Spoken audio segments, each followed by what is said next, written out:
የጌታ አይኖች በትንሹ ነገር ላይ ነው የሚል ነው ሐሳቡ። በትንሹ ነገር ላይ ነው አይኖቹ። እና አንተ ምን አለ? አንቺ ምን አለሽ? ስንት አለሽ? ስንት አለ? ምን አለ የሚል ጥያቄ ያስከትላል። ግን የጌታ አይኖች በትንሹ ነገር ላይ እንደሆነ እንድናስብ ነው። መጽሐፍ ቅዱስ ከያዘን የማቴዎስ ወንጌል ምዕራፍ 15 አውጥተን እናነባለን። የጌታ የእግዚአብሔር አምላካችን ቃል እንደዚህ ይላል። ከቁጥር 29 ጀምሮ የእግዚአብሔር አምላካችን ቃል እንደዚህ ይላል።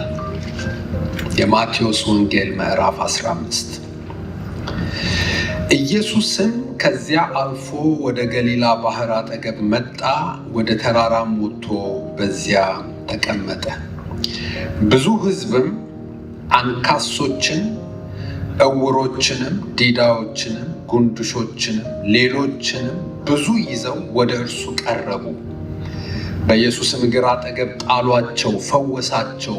ስለዚህም ሕዝቡ ዲዳዎች ሲናገሩ፣ ጉንድሾችም ሲድኑ፣ አንካሶችም ሲሄዱ፣ ዕውሮችም ሲያዩ አይተው ተደነቁ፣ የእስራኤልንም አምላክ አከበሩ። አሁን የምፈልገው ከዚህ በኋላ ያለውን ነው። ኢየሱስም ደቀ መዛሙርቱን ጠርቶ ሕዝቡ ከኔ ጋር እስካሁን 3 ቀን ውለዋልና የሚበሉት ስለሌላቸው አዝንላቸዋለሁ። በመንገድም እንዳይዝሉ ጦማቸውን ላሰናብታቸው አልወድም አላቸው። ደቀ መዛሙርቱም ይህን ያህል ሕዝብ የሚያጠግብ ይህን ያህል እንጀራ በምድረ በዳ ከወዴት እናገኛለን አሉት። ኢየሱስም ስንት እንጀራ አላችሁ አላቸው። ስንት አላችሁ?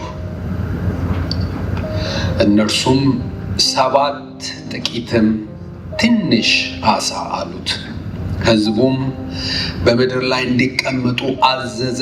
7ቱንም እንጀራ ዓሣውንም ይዞ አመሰገነ፣ ቆርሶም ለደቀ መዛሙርቱ ሰጠ። ደቀ መዛሙርቱም ለሕዝቡ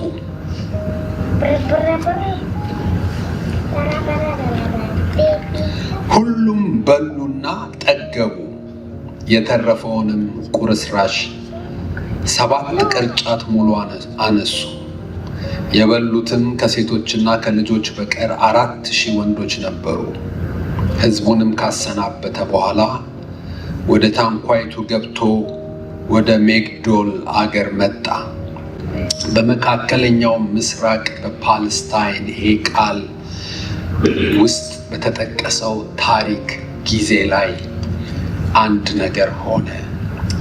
በናዝሬት ከተማ ከሌላው ጊዜ በተለየ ሰው ሁሉ የሚያወራው የሚሰማ ነገር ተከሰተ። በናዝሬት ብቻ ሳይሆን በቅፍርናሆም ከተማ ሰዎች ሁሉ ሰሞነኛ ነገር መጥቷል ያወራሉ። በጌንሴሬጥ ከተማ በተመሳሳይ መልኩ ሰዎች እርስ በርስ ያወራሉ ስለ ሰሞነኛው ጉዳይ። በጢሮስና በሲዶና በተመሳሳይ ሁኔታ ሰሞኑን ስለተከሰተው አንድ ነገር ሰዎች በተሰበሰቡበት ቦታ ሁሉ ሳያወሩ አይሄዱም። ምንድን ነው? አንድ ሰው እንግዳ ሰው እንደ መምህሮቹም ነው፣ ከመምህሮቹም ለየት ያለ ነገር አለው። ሲናገር እንደነሱም ይመስላል፣ እንደነሱም አይደለም። ሲያዝና ሲያደርግ እንደነሱም ይመስላል፣ እንደነሱም አይደለም። ለየት ያለ ነገር፣ ለየት ያለ አነጋገር፣ ለየት ያለ አካሄድ፣ አደራረግ ያለው ሰው መጥቷል። ሃይማኖት ሰዎች ጥያቄ ያቀርቡበታል፣ ጥያቄ ይጠይቁታል፣ ይሞግቱታል። ግን አንዳቸውም አፉን ሊያስይዙት አልቻሉም። መልስ ይሰጣቸዋል፣ እነርሱ መናገር አቅቷቸው ይመለሳሉ።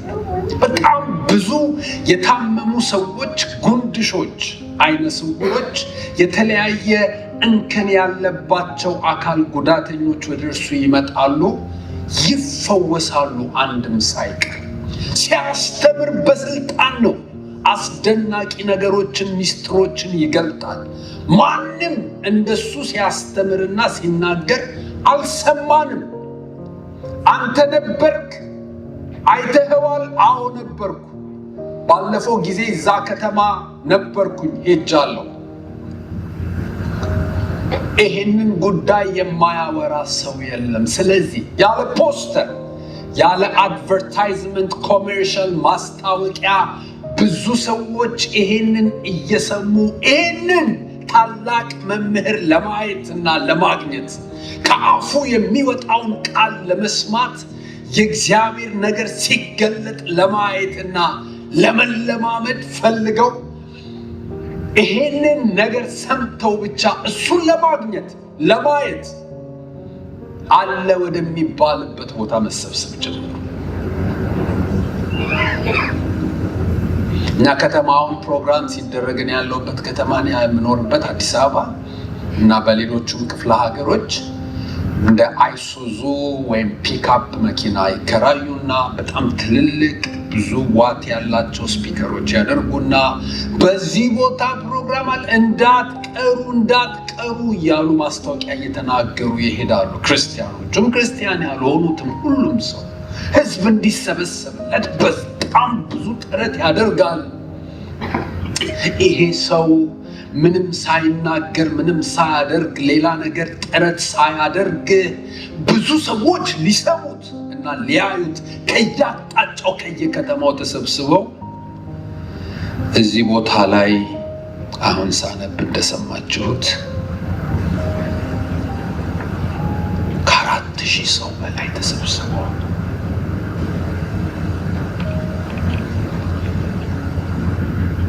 4000 ሰው የሚሰበሰብበት የእሑድ ጉባኤ ሄዳችሁ ታውቁ እንደሆነ አላውቅም። አልፎ አልፎ ይኖራሉ 5000 6000 ሰዎች የሚሰበሰቡባቸው፣ ግን በጣም ብዙ ህዝብ ነው። 40 ሰው አይደለም፣ 400 ሰው አይደለም፣ 4000 ብቻ ሳይሆኑ ደግሞ ሌሎችም አሉ የቤተሰብ አባላት። እነሱ ሁሉ ሲጨመሩ ምናልባት 5000 እና ከዛም በላይ ሊሆኑ ይችላሉ። ግን የተጻፈውን እንኳን ይዘን ብንሄድ በጣም ብዙ ነበሩ። ከሴቶችና ከልጆች በቀር 4000 ወንዶች ነበሩ ከተባለ የወንዶቹ ቁጥር ብቻ ከሆነ ሌሎችም ነበሩ። በርካታ ቁጥር ያላቸው ሰዎች ተሰብስበዋል። ኢየሱስ አንድ ምሽት ላይ ደቀ መዛሙርቱን ጠራና ህዝቡ ከኔ ጋር እስካሁን ስንት ቀን? 3 ቀን ውለዋልና ጦማቸውን ላሰናብታቸው አልወድም፣ እንደዚሁም እንዲሄዱ አልፈልግም፣ የሚበሉትን ስጧቸው አለ። ስንት ቀን ውለዋል? 3 ቀን ውለዋል ነው የሚለው፣ ከጠዋት እስከ ማታ። እነዚህ ሰዎች እርግጠኛ ነኝ የቤተሰብ ኃላፊነት አለባቸው። እናቶቹ ሚስቶቹ ቤት የሚሰሩት ነገር አለ። ልጆቹ የሚሄዱበት ምናልባት ትምህርትም ባህላዊም ቢሆን ይኖራቸዋል። አባቶቹ እርሻ አላቸው፣ ንግድ አላቸው፣ ስራ አላቸው፣ ኑሮ አላቸው። የት አድርገውት ነው እኔ አላውቅም። 3 ቀን ግን ከ4000 የሚበልጥ ህዝብ ወደ 5000 የሚጠጋ ህዝብ ነገር ዓለሙን ትቶ ከዚህ የሚበልጥ የለም ብሎ ኢየሱስን ለመስማት ኢየሱስን ለማየት ከሱ ጋር ለመዋል ከሱ ጋር ለመሆን ሁሉን ነገር ትተው ተሰብስበዋል። የሚያስተው የሚያስጥል የሚያስረሳ የሚበልጥ ነገር ነበረው እና ተሰብስበው 3 ቀን ስለዋሉ ማታ ላይ ወደ ቤታቸው ሊሄዱ ሲሉ ደቀ መዛሙርቱን ጠራና ማብላት አለብን። ለምን? አዝንላቸዋለሁ። ባዷቸውን እንዲሄዱ አልፈልግም። ርቧቸው እንዲሄዱ አልፈልግም። እንዲደክማቸው አልፈልግም። ሳይበሉ እንዲሄዱ አልፈልግም። ለምን? አዝንላቸዋለሁ። ይጠወልጋሉ፣ ይደክማሉ፣ ይርባቸዋል። አዝንላቸዋለሁ። የጌታ የኢየሱስ ክርስቶስ ለአገልግሎትና ሰዎችን ለማገልገል የሚያንቀሳቅሰው አንደኛው ምክንያቱ ብቸኛው ባይሆንም ለሰዎች ያለው ሐዘን። He was so compassionate. He moved with compassion. ይራራ ነበር ለሰዎች። ታመው ሲያይ ያዝንላቸዋል። ሕዝቡንም አይቶ እረኛ እንደሌላቸው በጎች ተጥለው ካስታው ተደርገው ተቅበዝብዘው ባየ ጊዜ አዘነላቸው ይላል። ሕዝቡንም አይቶ አዘነላቸው፣ ከዛም አስተማራቸው ይላል። በሌላ ቦታ ደግሞ አያቸውና ሕዝቡን አዘነላቸው፣ ከዛም ድውዮቻቸውን ፈወሰ ይላል። ቢፈውስም ቢያስተምርም አብሯቸው ቢሆንም ቢያገለግልም የሚያገለግልበት አንደኛው ምክንያት ለሰዎች ያለው ሐዘን ነው። የልባቸው ስብራት፣ የሚያልፉበት ሁኔታ፣ ጭንቀታቸው፣ ሐዘናቸው፣ ጉድለታቸው የሚያነክሱበት፣ የሚያለቅሱበት፣ የሚተክዙበት ነገር ልቡን በርህራሄ ይሞላዋል፣ ይራራላቸው። እንዲሁ እንዲሄዱ አልፈልግም ማለት ወንድሞቼና እህቶቼ፣ እኔ ዛሬ በጣም እርግጠኛ ሆኜ መናገር የምችለው ነገር አለ። ጌታ ኢየሱስ ክርስቶስ እሱን ለመፈለግ፣ እሱን ለማየት፣ ከሱ ጋር ለመሆን፣ ከሱ ጋር ለመዋል ብዙ ነገር ሳክሪፋይ የሚያደርጉ ሰዎችን ይራራላቸው። እንዲሁ ዝም ብሎ አይተዋቸው። አልበላም፣ ምቾቴን ወደ ኋላ ገፈፍ ፈቀቅ አደርጋለሁ ብለው በጾም ከሱ ጋር ለመዋል የሚፈልጉ፣ በጸሎት ከሱ ጋር ለመዋል የሚፈልጉ፣ ከቃሉ ጋር መዋል የሚፈልጉ፣ ለእግዚአብሔር ብለው አንዳንድ የጭንቅ መንገዶችን የሚሄዱ፣ ውሳኔዎችን የሚወስኑ፣ ለእግዚአብሔር ሳክሪፋይ የሚያደርጉ ሰዎች ወንድሞቼና እህቶቼ የቀን ጉዳይ ነው እንጂ ከእግዚአብሔር ዘንድ ብድራት አላቸው። እግዚአብሔር መስዋዕት የሚወድ አምላክ ነው። ሰው ሳክሪፋይስ ሲያደርግ፣ ሰው ሳያየው፣ ቤተሰቦቹ ሳያውቁት ለእግዚአብሔር ብሎ እግዚአብሔርን ከመውደዱ የተነሳ ለእግዚአብሔር ሲሰዋ፣ እግዚአብሔር መስዋዕት ይወዳል። በመስዋዕት ላይ ነው እሳቱን የሚልከው፣ ድምፁን የሚልከው፣ ደመናውን የሚልከው፣ ሐሳቡን የሚገልጠው፣ ክብሩን የሚገልጠው መስዋዕት መሰዊያ ላይ ነው። ለእግዚአብሔር የሚሰዉ ሰዎች ብድራት አላቸው፣ ያስብላቸዋል፣ እንሰፈሰፍላቸዋል። አንድ ጊዜ አንድ ወላጅ ሲናገር ሰምቻለሁ። አንድ አባት ልጆቼን የምቀጣው፣ 2 ልጆች ወንዶች ልጆች ነበሩት። ታይም አውት፣ አንድ ክፍል ውስጥ እንዳትወጣ፣ እዛ ውስጥ ሁን ለዚህ ያህል ደቂቃ ወይም ለዚህ ያህል ጊዜ ብዬ ነው የምቀጣው አለ።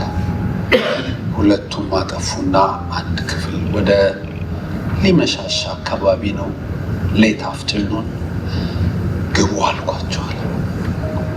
ትንሹ ብልጣብልጥ ቢጤ ነው፣ ቀልጠፍ ያለ ነው እና ትንሽ ቆይቶ ከተረሳሳ በኋላ እናቱን አቆላምጦ እየጠራ ወጣና ከእናቱ ጋር ሆኖ ይህን ፈልጋለሁ እንደዚህ ብሎ እያቆላመጠ ጠርቶ አረሳስቶ ጨዋታውን ቀጠለ።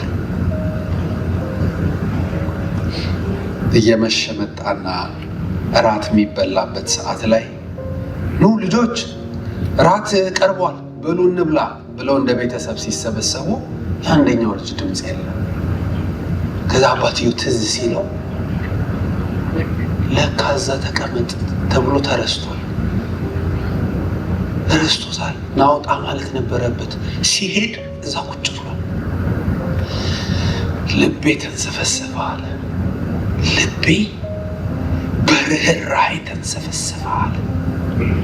ተንበረከኩ፣ እጄ ልጄ ይቅርታ አድርግልኝ እወድሃለሁ ብዬ ይዤው ወደ እራት ቦታ ወሰድኩት። ልቤ ግን ተንሰፈሰፈ አለ። ቃሌን ለማክበር ብሎ ከዚያ አትውጣ ስላልኩት እዛ ቁጭ ብሎ ይጠብቀኝ ነበር አለ። እኔ እስክለው ድረስ እግዚአብሔር አምላክ ለፋሽን ብለው፣ ለስታይል ብለው፣ ለአጀብ ብለው ከህዝብ ጋር ሳይሆን በግላቸው እሱን አውቀው እሱን እየተከተሉ ከእግዚአብሔር ጋር ካላቸው ግንኙነት የተነሳ ሳክሪፋይ የሚያደርጉ የእግዚአብሔርን መንገድ ለመጠበቅ በጭንቅ መንገድ የሚያልፉ ለእግዚአብሔር የሚሰው ከጊዜያቸው፣ ከኢነርጂያቸው፣ ከገንዘባቸው፣ ከህይወታቸው፣ ከኑሯቸው ለእግዚአብሔር የሚሰው ሰዎች እግዚአብሔር ይንሰፈሰፍላቸዋል፣ ይራራላቸዋል፣ አዘነላቸው፣ አብሏቸው አለ። ወዲያው ደቀ መዛሙርቱ ካልኩሌተር ይዘው መጡ። ይሄን ያህል ህዝብ የሚመግብ ይሄን ያህል እንጀራ አሉ። ቁጥሩን አላስቀመጡም እንጂ የሆነ ነገር አስበዋል። ለዚህ ሁሉ ህዝብ ሊሆን የሚችል እንዲሁ ራፍሊ በግምት ይሄን ያህል የሚል ነገር አላቸው። ምክንያቱም ይሄን ያህል ብለዋል ንግግራቸው ላይ።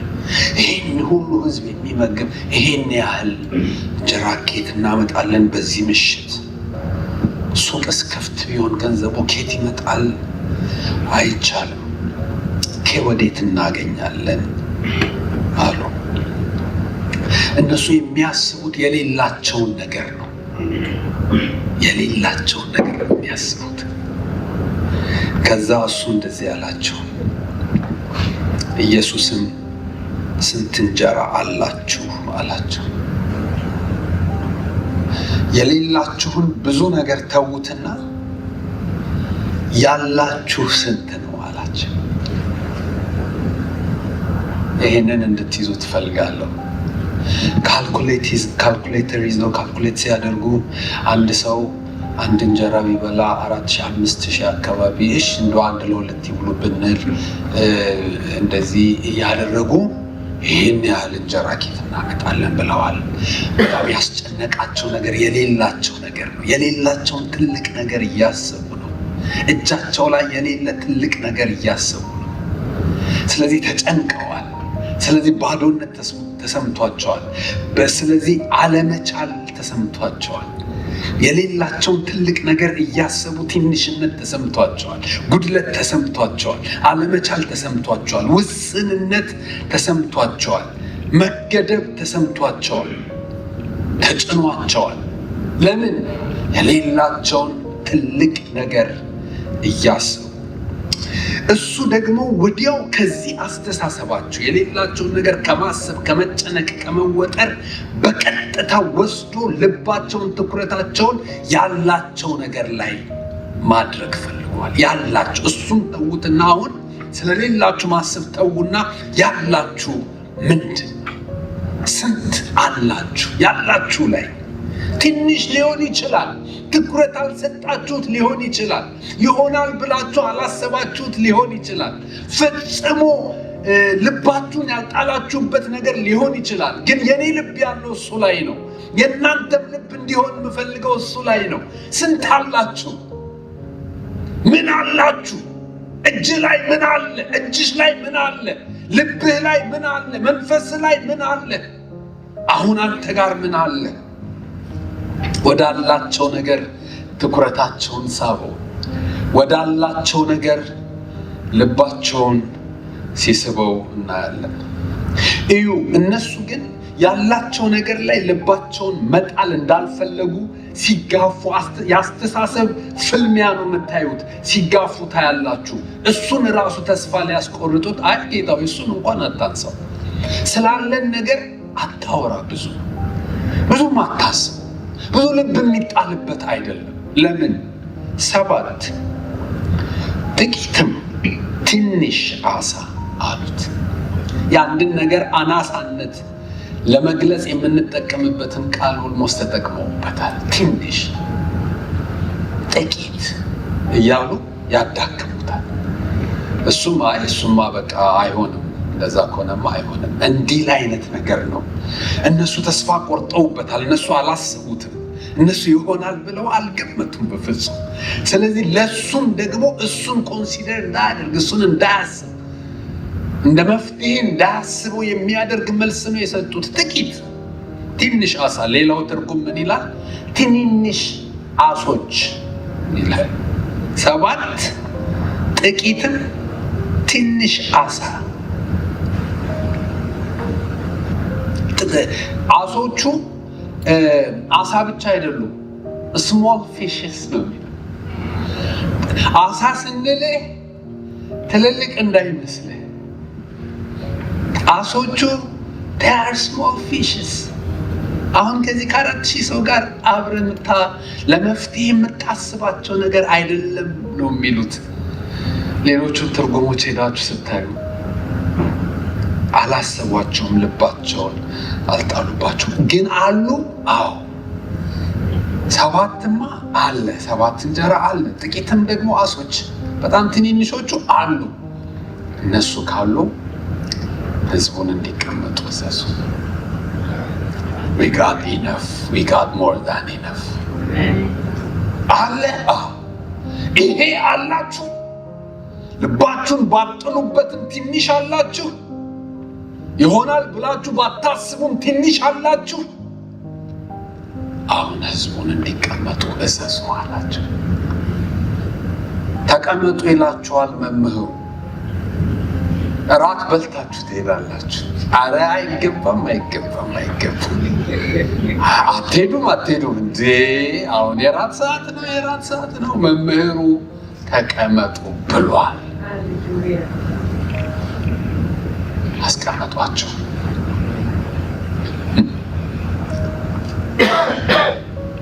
ምንድነው ያለሽ? ምንድነው ያለ? የጌታ አይን እሱ ላይ ነው። ወንድሜ ሆይ ዛሬ ምሽት እዚህ በአጋጣሚ አልመጣሽም። ቅድም እንደተባለው የተለመደውን ፕሮግራም የደንቡን ለማድረስ አይደለም የመጣ ነው። God is speaking to you። አንተ ትኩረት ያልሰጠው ይሆናል ብለህ ያላሰብከው ትንሽ አይዲያ፣ ትንሽ እቅድ፣ ትንሽ ፕላን፣ ትንሽ ጅማሬ፣ ትንሽ ቢዝነስ፣ ትንሽ አገልግሎት፣ ትንሽ ጸጋ፣ ጭልጭል የምትል እንደ ጧፍ የጤሰች ነገር የሚጤሰውን ጧፍ የማያጠፋ ጌታ ትንሽ ነገር ላይ አይኑን የሚጥል ጥሎበት ትልቅ ነገር አይስበውም። ወፍራም ጡንቻ አይስበውም። በሰው ጭን አይደሰትም። በምህረቱ በሚታመኑ በሱ በሚደገፉ ደስ ይለዋል። ብቁ በሆኑ ጻድቃንን በሚሉ ሳይሆን ኃጢአተኞችን ፍለጋ፣ ጤነኞች ሳይሆን የታመሙ ስለሆነ መድኃኒት የሚያስፈልጋቸው በጽድቃቸው የሚመኩት ጋር ሳይሆን እወድሃለሁ ግን ደካማ ነኝ፣ እፈልግሃለሁ ግን አልችልም የሚሉት ጋር እንዲችሉ የሚያደርግ ብርቱ ለማድረግ አይኑን የሚጥል ትልቅ ነገር ላይ ሳይሆን ትንሽ ነገር ላይ አይኑን የሚያሳርፍ አምላክ ነው። ትልቅ ጎልያድ ለመጣል ትልቅ እስራኤላዊ ለመፈለግ የማይኳትን ትልቅ እስራኤላዊ የሚመጥን ለችግሩ የሚመጥን ትልቅ ነገር የማይፈልግ በትልቅነቱ የሚተማመን በትንሽ ነገር ትልቅ ነገር መስራት የሚችል ትንሽ ነገር ላይ አይኑን የሚጥል መፍትሄ ማድረግ የሚችል ምንም ኃይልህ ትንሽ ቢሆን ቃሌን ጠብቀሃልና እኔ ደግሞ በምድር ላይ ሊመጣ ካለው ታላቅ መከራ ሰውን ሁሉ ከሚያብረከርክ ጠብቀሃለሁ። ኃይልህ ትንሽ ቢሆንም እንኳን በዛች ትንሽ ኃይልህ፣ በዛች ትንሽ ጉልበትህ፣ በዛች ትንሽ አቅምህ፣ በዛች አቅምህ ግን ቃሌን ጠብቀሃል።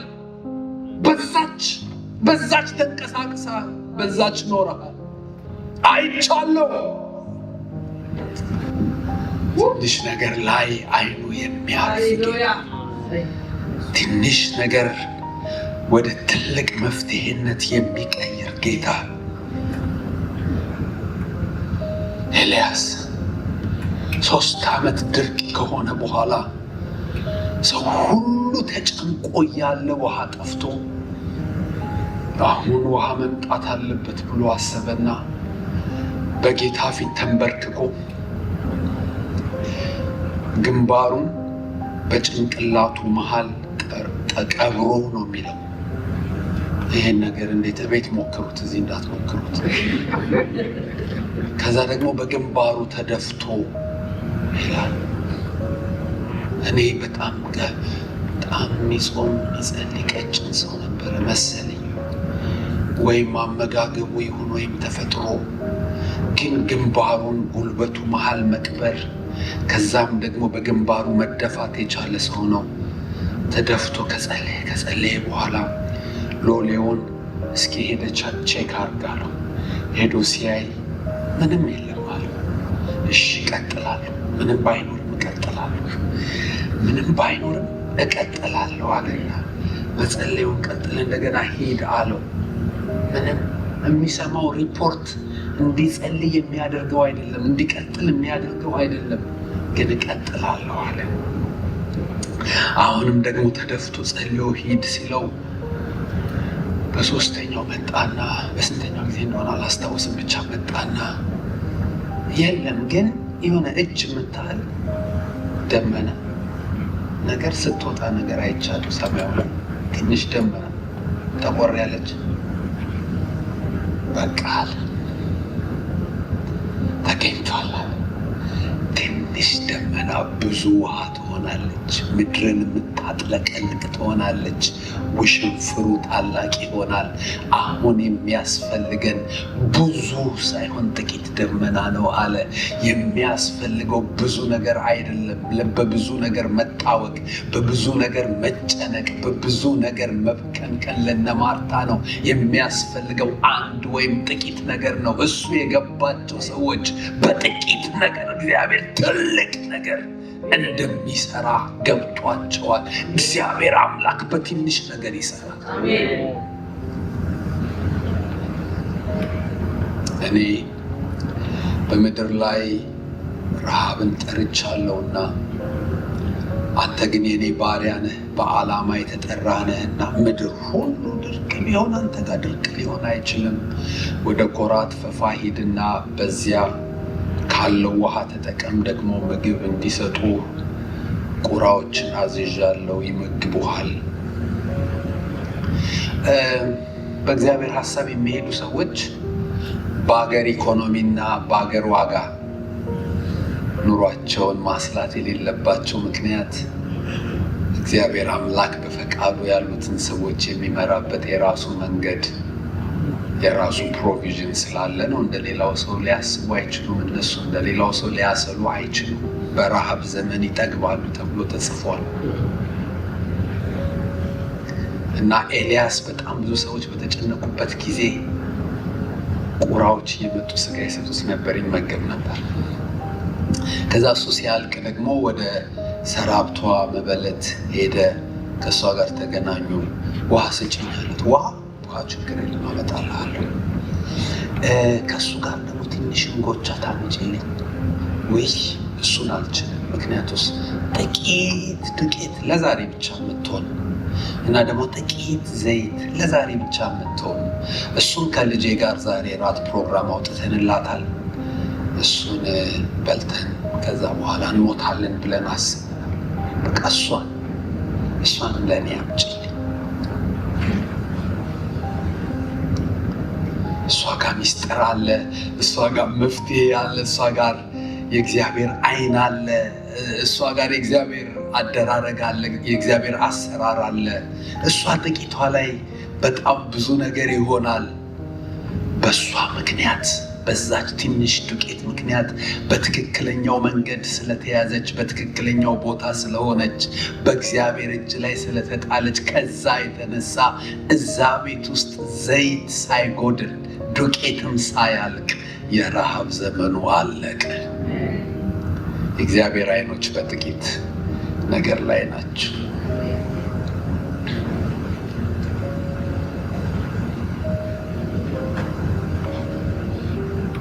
እግዚአብሔር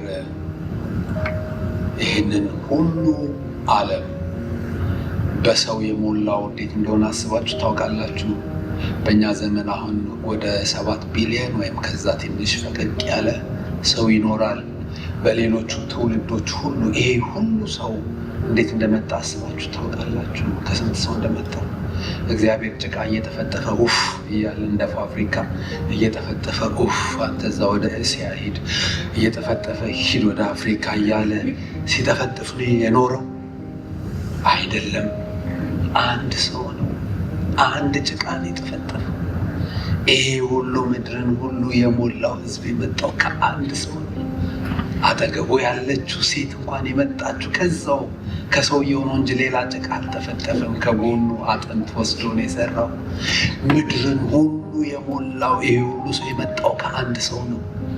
እስራኤል የሚባለውን ህዝቡን ለርስቱ የመረጠውንና በዓላማ ወደ እርሱ ያስጠጋውን ህዝብ እንዴት እንዳበዛው ትዝ ይላችኋል። አባታችሁ አብርሃም አንድ ብቻውን ሳለ ጠራሁት፣ የተቆረጣችሁበትን ጉድጓድ አስቡ ይላችኋል። አንድ ብቻውን ሳለ ጠራሁት።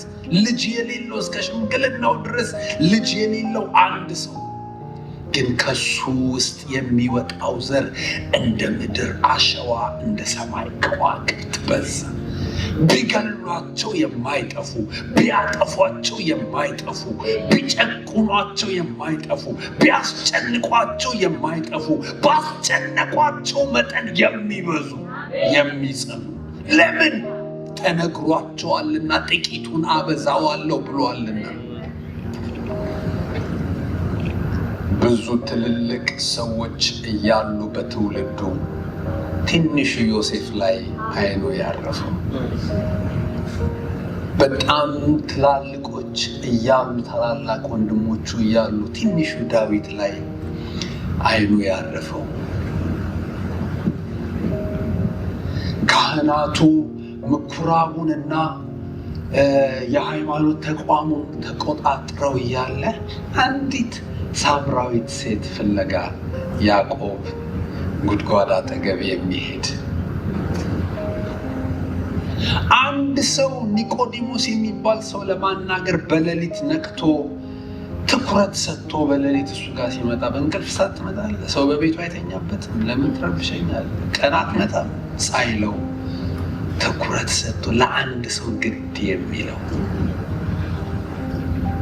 12 አገልጋዮችን ነፍስ ውጪ ነፍስ ግቢ የሆነ አደጋ ላይ መሞታችን ነው፣ ስንጠፋ አይገድህም ወይ እስኪሉ ድረስ በጀልባ በማዕበል ውስጥ አሳልፎ ይሄ ሁሉ ስቃይ፣ ይሄ ሁሉ መስዋዕትነት ለምንድን ነው ሲባል መቃብር ቤት ውስጥ ያለ አንድ ሰው፣ ለኮንፈረንስ አይደለም፣ ብዙ ሰው ለማግኘት አይደለም፣ አንድ የታሰረ ሰው፣ አንድ ሰው ዋጋ የሚሰጥ፣ ለአንድ ሰው ዋጋ የሚሰጥ፣ አይኑ ጥቂት ነገር ላይ የሚያርፍ፣ ጥቂት ነገርን የሚያበዛ አምላክ ነው። ከዛ እንዲቀመጡ ታዘዘ። ወደ መጨረሻው ልምጣና እንጸልያለን። ከዛ በኋላ አምጡት አላቸው። ይኸውላችሁ እኔ በጣም በመጽሐፍ ቅዱስ ውስጥ ከሚገርሙኝ ተአምራት እንደው በኖርኩኝና ባየው ከምላቸው ይሄ ነው። በጣም ነው የሚገርመኝ። እንዴት ነው የሆነው? አስባችሁታል? የእውነት ከሆነ እኮ በጣም የሚገርም እኮ ነው። እንዴት ብሎ ነው 4000 ሰው እንዴ! ስንት ቦታ ስንት ተደግሶ ስንት እንትን ብሎ እኮ ተዘጋጅቶ እኮ ምግብ እንዴት ነው ስንት ሰው ቀረ ይላሉ ደጋሾቹ። ስንት ሰው ቀረ? የቀረው እንዴት ነው ይበቃል ብሎ ይሰጋሉ። ለዛ ሁሉ ሰው ተዘጋጅቶ እኮ ይሰጋል እኮ አንዳንዴ ድግስ ቤት። እዚህ ሀገር እንደዛ አይሰጋም መሰለኝ። እኛ ሀገር ግን አንዳንዴ ከተጠበቀው ሰው በላይ ይመጣል፣ ወይም ደግሞ ግምቱ የተሰራው እንደታሰበው አይሆንምና ወይም የሰው አጠቃቀምም ሊሆን ይችላል። ብቻ ስጋት ይፈጠራል። አሁን ለ4000 ሰው ይሄ ምግብ እንዴት ነው የበዛው? አስገራሚ ነው። መንገዱ ግን ይሄ ነው። መንገዱን ይዘን እንሂድ። መንገዱ የመጀመሪያው ነገር ጥቂት ቢሆንም የጌታ እጅ ላይ አስቀመጡት። አያችሁ፣ ማንኛውም ነገር እኛ እጅ ላይ ሲሆንና ጌታ እጅ ላይ ሲሆን ይለያያል። አንዳንድ ነገሮቼ እኔ እጅ ላይ ሆነውና ከዛ ደግሞ ሙሉ ለሙሉ ጌታ እጅ ላይ ሆነው አይቼ አውቃለሁ። እኔ ያየሁትን የተለማመድኩትን ነው የምነግራችሁ። የሆነ ጊዜ ላይ ሙሉ ለሙሉ ለእግዚአብሔር የሰጠሁት ነገር እንዴት ሲቀየር አይቼዋለሁ። ለእግዚአብሔር የተሰጠ ነገር እኛ እጅ ላይ እንዳለው አይነት መልክና አቅም አይደለም የሚኖረው። የመጀመሪያው ነገር ምንድን ነው የሆነው? ጥቂቱን ነገር ለጌታ መስጠት፣ ጌታ እጅ ላይ ማኖር። እግዚአብሔር እጅ ላይ ምንድን ነው ያልሰጣችሁት ነገር? ምንድን ነው እግዚአብሔርን ያላስቀደማችሁበት ነገር? ምንድን ነው ለእግዚአብሔር ያልሰጣችሁት ነገር? ሁሉም ከሆነ እግዚአብሔር ይመስገን፣ እሰየው። ካልሆነ ግን ከዚህ በኋላ ባለው ህይወታችሁ anything that comes to your life ወደ ህይወታችሁ የሚመጣ ወደ እጃችሁ የሚመጣ የእናንተ የሆነ ማንኛውም ነገር በእግዚአብሔር እጅ ላይ ይቀመጥላችሁ። የመጀመሪያው ነገር ለጌታ መሰጠት አለበት። ጥቂቱ ነገር መፍትሄ እንዲሆን፣ ጥቂቱ ነገር እንዲበዛ፣ ጥቂቱ ነገር እንዲሰፋ። ሁለተኛው ጌታ ተቀበለና ምን አደረገ ይላል። የመጀመሪያው ነገር ተቀብሎ ምን አደረገ? አመሰገነ።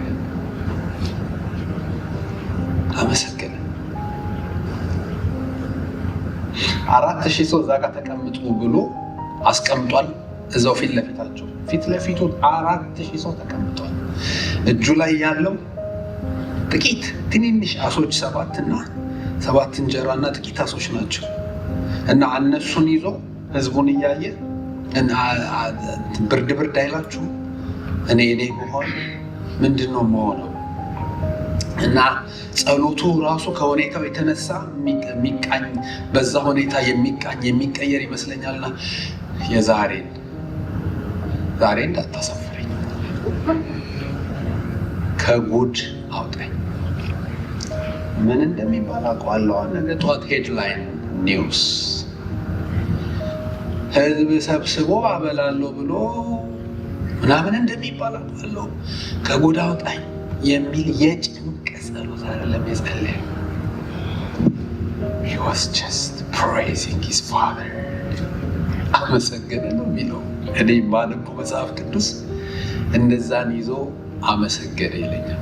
አመሰገነ ማለት ምስጋና አቀረበ እኮ ነው አይደል? አመሰግናለሁ ስለነዚህ 7 እንጀራዎች፣ ስለነዚህ ትንንሽ እና ጥቂት አሳዎች አመሰግናለሁ። ሁለተኛው ሚስጥር ጥቂቱ ነገር እንዲበዛና ጥቂቱ ነገር መፍትሄ እንዲሆን የመጀመሪያው በእግዚአብሔር እጅ ላይ ማስቀመጥ ነው። ሁለተኛው ማመስገን ነው።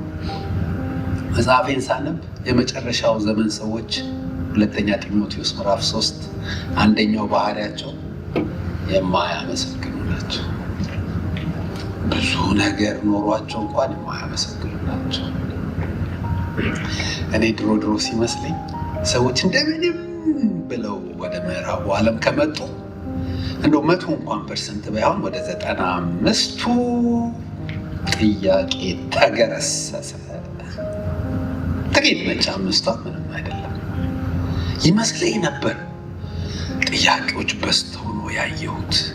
በነጮች፣ በጥቁሮች፣ በሁሉም አይነት ህዝብ የእግዚአብሔር ሐሳብና ፈቃድ ሆኖ በእርሱ ዓላማ ጥቂት ቦታዎች ላይ በተለያዩ ህዝቦች መካከል ቆሜ ለማገልገል እድል አግኝቻለሁኝ እና ከፕሮግራም በኋላ ሰዎች እያለቀሱ ከጥያቄዎቻቸው ጋር ሲመጡ ወደ እኔ ነጮቹም ጥቁሮችም እንዴ ጥያቄ ያላቸው እንዴ ነጮች እንዴ ባለጠጎች ጥያቄ ያላቸው እንዴ እዚህ ሀገር የሚኖሩ ሰዎች ጥያቄ ያላቸው እንዴ እዛም የሚኖሩ ጥያቄ ያላቸው እንዴ። ወገኖች ሆይ በጣም ብዙ ጉድለትና ክፍተት ሊኖር ይችላል። ጥያቄዎች ሊኖሩ ይችላሉ በየትኛውም ጊዜ። የመጀመሪያው የተሰጠን መንፈስ ግን አመስጋኞች። ትልቅ ነገር ማሰብ ምንም ችግር የለውም። ስለ ትልቅ ነገር እቅድ ማውጣት ችግር የለውም። ነገን በትልቁ ማሰብ በጣም ጥሩ ነው፣ መጽሐፍ ቅዱሳዊ ነው። ዛሬን ግን በምስጋና መኖር የግድ ነው። በቃ ጥያቄ ሳይኖር ወገኖች የምር የፕሮግራም ሳይሆን የአጀብ ሳይሆን የመዝሙር ጉዳይ ሳይሆን የምር አመሰግናለሁ። አሁን ባለሁበት በዚች ደቂቃ ስለ የትኛውም ነገር ሳላጉረመርም፣ ሳልፈራ፣ ሳልንቀጠቀጥ፣ ሳልደነግጥ፣ ሳልሰጋ አመሰግናለሁ። ተመስገን፣ ተመስገን፣ ተመስገን፣ ተመስገን። የፈለኩት አልሆነም ግን ተመስገን። ያሰብኩት አልሆነም ግን ተመስገን። የሆነብኝን አልወደውም ግን ተመስገን። ይሄ ነገር ጎድሏል ግን ተመስገን። የምስጋና መንፈስ ይሙላብን ወገኖቼ ሆይ። እግዚአብሔር ከማጉረምረም ህይወት፣ ስለ ኑሮ ይሁን፣ ስለ ሰዎች ይሁን፣ ስለ ቤተ ክርስቲያን ይሁን፣ ስለ ስራ ይሁን፣ ስለ የትኛውም ነገር ሁልጊዜ ከማላዘንና ከማጉረምረም ህይወት ይጠብቀን። እድሜያችን በምስጋና ይሞላ፣ ዘመናችን በምስጋና ይጠቅለን። አመስጋኞች ምስጋና ይብዛላችሁ ይላል መጽሐፍ ቅዱስ። ተመስገን። አመሰገነ። ጥቂቱን ይዞ አመሰገነ። ጥቂት ነገራችሁን ይዛችሁ እንዳትፈሩ፣ ጥቂት ነገራችሁን ይዛችሁ እንዳታመነቱ፣ እንዳትሰጉ፣ እንዳትንቀጠቀጡ፣ ጥቂት ነገራችሁን ይዛችሁ አመስግኑ። እግዚአብሔር ትልቅ ነው። ከዛ ቆርሶም ይላል፣ ቆርሶም ሰጣቸው። እንደው ሰብሰብ ብሎ አንድ ላይ ሲሆን ይሻላል። አትሊስት ቢያንስ የሆነ ነገር አለ ያስብላል። ጭራሽ አሁን ያቺን ዳቦ ደግሞ ቆራርሶ ትንሽ አረጋት። ቆራርሶ በእያንዳንዱ ደቀ መዝሙር እጅ ላይ ያለው አነሰ። እሱ ላይ እያለ ትንሽ ሰብሰብ ብሎ እንደው ለአንድ ሰው፣ ለሁለት ሰው፣ ለአንድ ግሩፕ ሊበቃ ይችላል። ጭራሽ ቆራርሶ ሲሰጠው ተቆራረሰ፣ ጭራሽ አነሰ።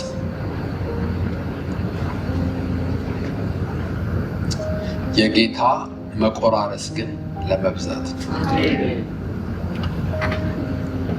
እግዚአብሔር የሰጣችሁት ነገር በእግዚአብሔር እጅ ላይ ሆናችሁ የተቀናነሳችሁ ሲመስላችሁ፣ የጎደላችሁ ሲመስላችሁ፣ you feel broken into pieces፣ ተሰባበርኩኝ፣ ደቀኩኝ ስትሉ ሊበታትናችሁ አይደለም። ይህንን አስቤ መጥቻለሁ። ይህንን እናገር ዘንድ ይገባኛል። በዚህ ጉባኤ ማን እንዳለ፣ ማን እንደሚመጣ፣ 2 ሰው ይኖር፣ 2000 ሰው ይኖር አላቅም። ግን ስመጣ የመቆረስ ስሜት ያላቸው ሰዎች አሉ። ተቆረስኩኝ፣ ተሰነጣጠቅኩኝ፣ ተበተንኩኝ። ከዚህ በኋላ እኔ እገጣጠማለሁ ወይ? ከዚህ በኋላ እኔ እበዛለሁ ወይ? ከዚህ በኋላ እኔ እሆናለሁ ወይ የሚሉ ሰዎች አሉ። በእግዚአብሔር እጅ ሆኖ የመቆራረስ ነገር የመጥፋት ምልክት አይደለም። በእግዚአብሔር እጅ ላይ ሆናችሁ አነስኩኝ፣ ቀነስኩኝ፣ ተቆረስኩኝ ለምትሉ ሰዎች እግዚአብሔር አምላክ ያንን የተቆራረሰ ነገር ያበዛዋል።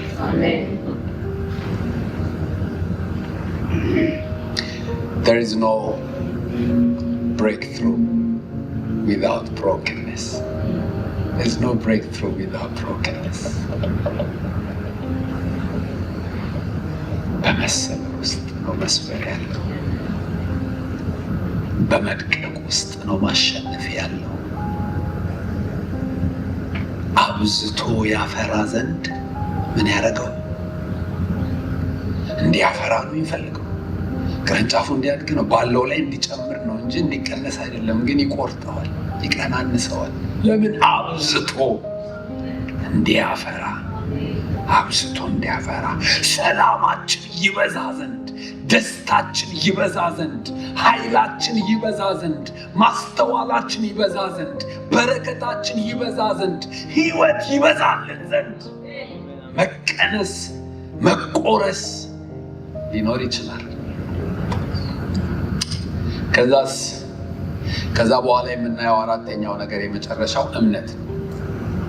የእምነት እርምጃ ሰጣቸውና ለህዝቡ ስጡ አላቸው። የደቀ መዛሙርቱ እምነት በጣም የተፈተነበት ጊዜ ነው። እርስ በእርስ ቢያወሩ፣ ስብሰባ ቢኖራቸው እርግጠኛ ነኝ ከስብሰባው በኋላ የምታረገውን አርግ እንጂ እችን ቁራሽ ይዤ ወደዚህ ሁሉ ህዝብ አልሄድም። አልታመምኩም፣ ጤነኛ ነኝ። ባለፈው ስመረመር ሐኪሙ ደህና ነህ ብሎኛል። በዚህ ደህንነቴ ሌላ ነገር አልሰራም የሚሉ ይመስለኛል። ቢወያዩ ኖሮ አንድ ሰው ምን ነክቷቸዋል ወንድሞች እንዴት ነው ይዘን የምንሄደው ብሎ ቢያመጣ የሚተዉት ይመስለኛል። ግን አልተወያዩም። የእምነት እርምጃ ወሰዱ። እቺን ቁራሽ ይዞ ከጥቃቅኖቹ አሶች ደግሞ ምናልባት ግማሽ ወይም ደግሞ አንድ ይዞ አንተ ወደ 500 ሰው አዳርስ ተብሎ ወደ 500 ሰው ሲሄድ ጴጥሮስን አስቡት። ጴጥሮስ አይደለም፣ ጴጥሮስ ቶማስ ነው። እኔ በጣም ቶማስ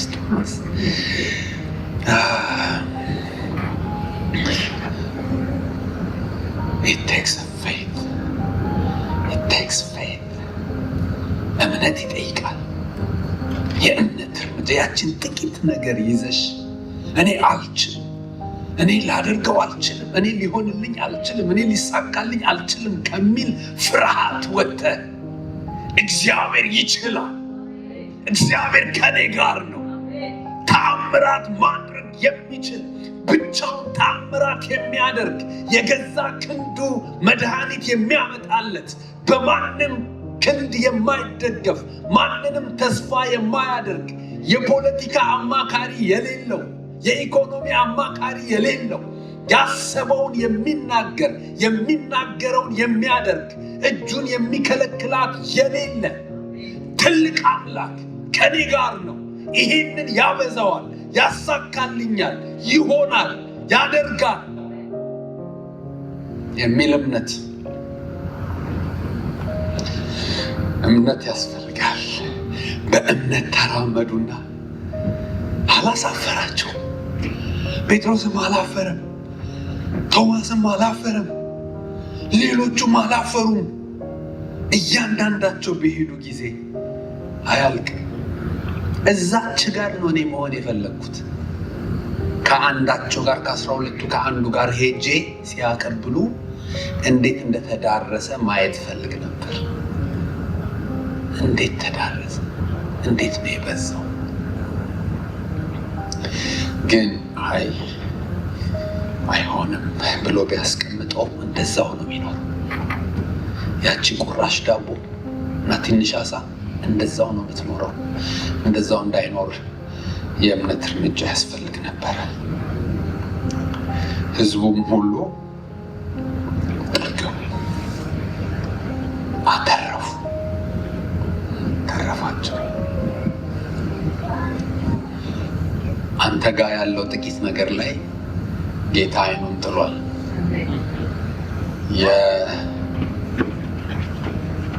የአገልግሎት ሀሳብ ይሁን፣ የስራ ሀሳብ ይሁን፣